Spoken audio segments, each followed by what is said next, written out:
Que Dios bendiga a mis hermanos. Estamos de vuelta en el programa Som do Monta. Qué alegría estar aquí con ustedes. Qué maravilloso fue este momento que hemos estado viviendo. Hemos orado y adorado a Jesús.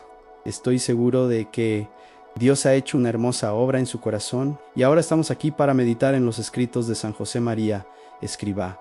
Ya pueden conseguirlo. Pueden conseguir su librito rojo. Hoy vamos a meditar en el libro Forja.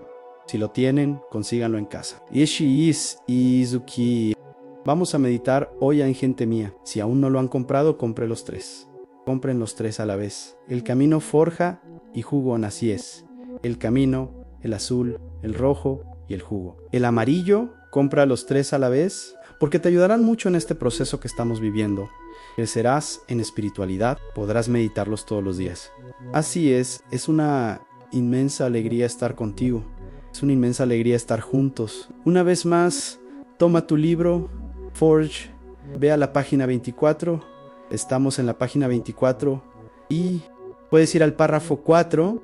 Meditemos en el párrafo 4 en Cristo, que subió a la cruz con los brazos abiertos para purificar con el gesto de un sacerdote eterno. Quiere contar con nosotros, que no somos nada, para llevar a todos los hombres los frutos de su redención. Qué hermoso. Meditemos en este pasaje. Este hermoso pasaje de San José María Escrivá, Cristo, que ascendió a la cruz con los brazos abiertos como un sacerdote eterno. Sí, es cierto, ascendió a la cruz por nosotros. Nunca debemos olvidar esto. ¿Por qué un católico tiene una cruz? ¿Por qué un católico lleva mi cruz aquí, por ejemplo, allá atrás? Tenemos una cruz. ¿Por qué los católicos llevamos la cruz? Para que no olvidemos música, para que no olvidemos ni siquiera a una persona que no has visto en mucho tiempo, a la que no le hablas, no la llamas, no le envías una carta, no le envías un mensaje de WhatsApp, no la llamas, no le hablas, no la ves. Poco a poco tiendes a olvidarte de esa persona. ¿Es un proceso natural? No. Puedo olvidar que Jesús murió en una cruz por mí, así que vale la pena, sí. Siempre mirando una cruz, siempre cargando una cruz. Cristo subió a la cruz con los brazos abiertos. No hubo mejor gesto para Jesús subir a la cruz, para Jesús permanecer en la cruz con los brazos abiertos. ¿Y qué significa eso? Estos brazos abiertos son los brazos de Jesús abrazándote. Sin duda, muere con los brazos abiertos en la cruz para abrazarnos, para abrazarte como sacerdote, un verdadero sacerdote. Música, ya que José María Escrivá nos habló del sacerdocio de Cristo. Busquemos un libro en la Biblia que hable muy bien del sacerdocio de Cristo. Quiero que abras la carta a los Hebreos, carta a los Hebreos capítulo 7, versículos 1 al 28. Voy a leer pasajes largos con ustedes porque quiero que comprendan esta realidad que San José y María Escrivá nos presentan. En Cristo es sacerdote. Así que vamos a Hebreos capítulo 7 versículos 1 al 28. Melquisedec, rey de Salem, sacerdote del Dios Altísimo, que salió al encuentro de Abraham cuando regresaba de la derrota de los reyes y lo bendijo, la serpiente, y ofreció el diezmo de todas sus ganancias. Él es, como su nombre lo indica, primero rey de justicia y luego rey de Salam. Este es rey de paz, sin padre, sin madre, sin genealogía. Su vida no tiene principio ni fin. Comparable en todo al Hijo de Dios, permanece sacerdote para siempre. Consideren, por tanto, con grandeza que incluso el patriarca Abraham dio los diezmos de sus más ricos despojos. Los hijos de Leví, investidos con el sacerdocio como hijos de Abraham, tienen la misión de recibir el diezmo legal del pueblo. Esto proviene de sus hermanos. En ese caso, sin embargo, fue un extranjero quien recibió los diezmos de Abraham y los bendijo, y el poseedor de los diezmos. En aquellos tiempos es indiscutible que es inferior quien los recibe.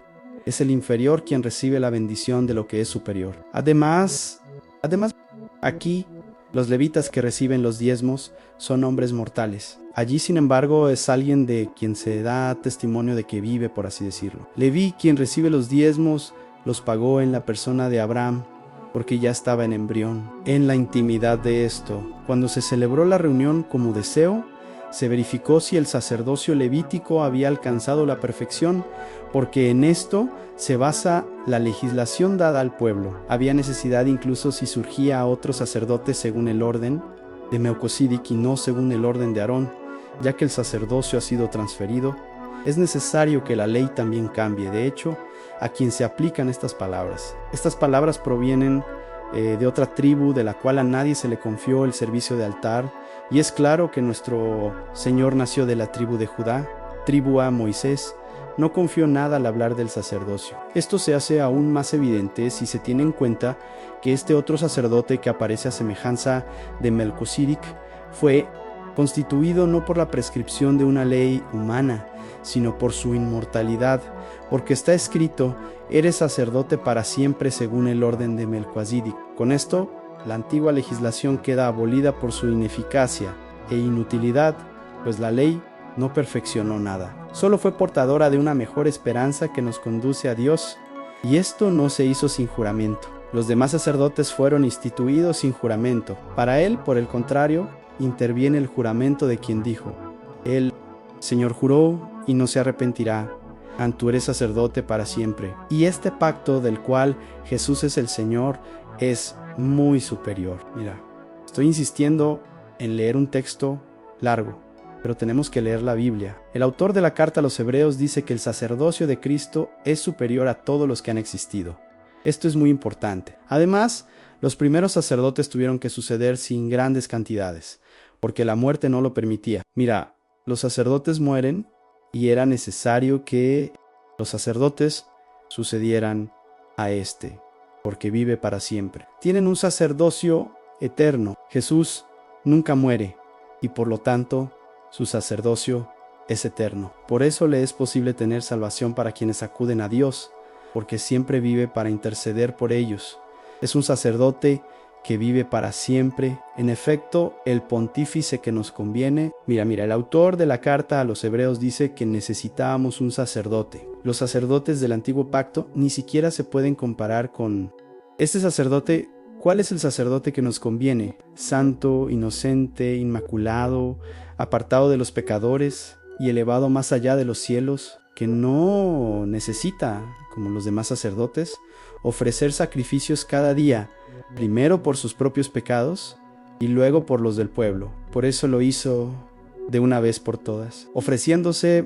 Gente está hablando de Jesús, música, miren si todo esto no encaja con Jesús, presten atención, en efecto, tal es el pontífice que nos conviene, santo, inocente, inmaculado, separado de los pecadores, elevado más allá de los cielos, que no tiene necesidad, como los demás sacerdotes, de ofrecer cada día sacrificios, primero por sus propios pecados, luego por los pecados del pueblo.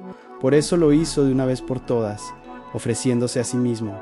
Por eso lo hizo de una vez por todas, ofreciéndose a sí mismo. Mientras que la ley elevó el sacerdocio a sacerdocio, el hombre sujeto a debilidades, el juramento que sucedió a la ley constituye al Hijo que es eternamente perfecto. Miren qué hermoso es esto, gente. Cristo es un sacerdote eternamente perfecto. Vamos, quiero que lean la Biblia. Hoy vamos a Hebreos capítulo 9, versículos 1 a 22, textos largos. Pero síganme, tomen su Biblia. El primer pacto en realidad tenía regulaciones rituales, y su santuario terrenal consistía en una tienda. La parte frontal albergaba el candelabro y la mesa con los panes de la proposición. Se llamaba el lugar santísimo. Tras el segundo velo estaba la parte llamada el lugar santísimo. Allí estaba el altar de oro del incienso. Miren, el autor describe cómo era la adoración del antiguo pacto de los sacerdotes. Allí estaba el altar de oro del incienso y el arca del pacto cubierta de oro por todos lados. Dentro de ella la ola de oro que contenía el maná, la vara de Aarón que floreció y las tablas del pacto. Miren qué hermosos son los querubines de gloria sobre el arca. Extienden la sombra de sus alas sobre el propiciatorio. Pero ese no es el lugar donde debemos hablar de estas cosas en detalle. Por lo tanto, mientras que la primera parte del tabernáculo incluye sacerdotes que continuamente desempeñan sus funciones, en la segunda, solo el sumo sacerdote entra solo una vez al año, llevando consigo sangre para ofrecer por sus propios pecados y los del pueblo. El autor de la carta a los hebreos narra cómo se realizaba el culto y dice que solo el sumo sacerdote entraba en el lugar santísimo, es decir, el Espíritu Santo, pues el camino al lugar santísimo aún no estaba despejado mientras el primer tabernáculo permanecía. Esta también es una figura que se refiere al tiempo presente, una señal de que las ofrendas y sacrificios que se ofrecían no podían justificar la conciencia de quien practicaba el culto. Culto que consiste solo en la comida, la bebida y las abluciones, diversos rituales materiales que solo podían tener valor hasta que se instituyeran otros más perfectos. Pero Cristo ya vino, presten atención. Miren, aquí está lo importante en Cristo, ya vino, somos sacerdotes de los bienes venideros, y mediante un tabernáculo más excelente y perfecto, no construido por manos humanas. No lo dio sin llevar consigo la sangre de carneros o becerros, sino con su propia sangre. Entró de una vez por todas en el santuario, adquiriendo para nosotros una redención eterna. ¿Qué tan hermoso es esto? Porque si la sangre de carneros y toros, con la que se aferran los impuros, santificó y purificó al menos los cuerpos, ¿cuánto más la sangre de Cristo, quien mediante el Espíritu Eterno se ofreció a sí mismo como víctima sin mancha, purificará nuestra conciencia de obras muertas para el servicio del Dios vivo? Por lo tanto, Él es el mediador de un nuevo testamento. Con su muerte, expió los pecados cometidos en el primer testamento. El primer testamento es necesario para que los elegidos reciban la herencia eterna que les fue prometida, porque donde hay testamento, es necesaria la muerte del testador anuum. El testamento solo entra en vigor después de la muerte del testador y permanece ineficaz mientras éste viva. Por esta razón, ni siquiera el primer testamento se inauguró sin derramamiento de sangre. Moisés, al concluir la proclamación de todos los mandamientos de la ley en presencia de todo el pueblo reunido, tomó la sangre de toros, machos cabríos y mulatos, así como el agua escarlata, y roció con ella no solo el libro, sino también a todo el pueblo, diciendo: esta es la sangre del pacto que Dios ha hecho con vosotros, y de la misma manera pido por el tabernáculo y todos los objetos de culto. Además, según la ley, la sangre se utiliza para casi todas las purificaciones, y sin derramamiento de sangre no hay perdón. El libro de Hebreos es una verdadera teología del sacerdocio de Cristo. Quiero, no quiero, lo leeré. Vamos, ya que estamos leyendo la Biblia. Leamos la Biblia, capítulo 10 de Hebreos, capítulo 10, versículos 1 ao 15, 1 ao 18, Hebreos capítulo 10, 1 al 18 lá. Ley, siendo solo la ley, porque es solo una sombra del bien de los bienes futuros en su verdadera expresión. Es incapaz de perfeccionar a quienes asisten a los sacrificios que se renuevan indefinidamente cada año. De hecho, si los fieles, una vez purificados, ya no tuvieran pecado en su conciencia, no habrían cesado de ofrecerlos. Al contrario, mediante el sacrificio, la memoria de los pecados se renueva cada año, porque es imposible que la sangre de toros y carneros quite los pecados. Por eso, al entrar en el mundo, Cristo dice: presten atención, no quisieron sacrificio ni ofrenda, sino que me informaron de un cuerpo en lugar de los sacrificios. A causa del pecado no les agrada. Entonces, Gigi, que vengan, porque según lo que está escrito en el rollo del libro, a Dios para hacer tu voluntad. Él dijo: primero no quisieron, no aceptaron con agrado los sacrificios, ni las ofrendas, ni los holocaustos, ni las víctimas por el pecado, refiriéndose a situaciones legales. Luego a Dios, que vengan a hacer tu voluntad. Así, abolió el antiguo régimen y estableció una nueva economía. Fue en virtud de esta voluntad de Dios que fuimos santificados de una vez por todas mediante la ofrenda del cuerpo de Jesucristo, mientras todos los sacerdotes están ocupados a diario con su ministerio y repiten innumerables veces los mismos sacrificios que aún no pueden borrar los pecados. Presten atención ahora. Cristo ofreció un solo sacrificio por los pecados e inmediatamente tomó su lugar para siempre a la diestra de Dios, donde espera de ahora en adelante que sus enemigos sean puestos por estos cabellos de los que están abajo. De sus pies, con una sola ofrenda, logró la perfección definitiva de quienes reciben la santificación, lo que nos confirma el testimonio del Espíritu Santo tras haber dicho: he aquí la alianza que después de aquellos días haré con ellos. Oráculo del Señor, pondré mis leyes en sus corazones y las escribiré en su espíritu, y no me atribuiré más sus pecados ni sus iniquidades, ya no me acordaré de ellos. Ahora, donde ha habido plena remisión de pecados, no hay necesidad de ofrecer sacrificio por ellos. La palabra del Señor, lo hice, leíste mucho. Es importante que hagamos esto porque ahora entiendes lo que dice José María Escrivá. Cristo, que subió a la cruz con los brazos abiertos, con el gesto de un sacerdote eterno. Lo que es ser sacerdote, ofreció un sacrificio único y eterno por mi salvación, por tu salvación, derramando ya no sangre de animales, sino la suya propia cuerpo, ofreciéndose por nosotros que somos hermosos pueblos después de todo esto.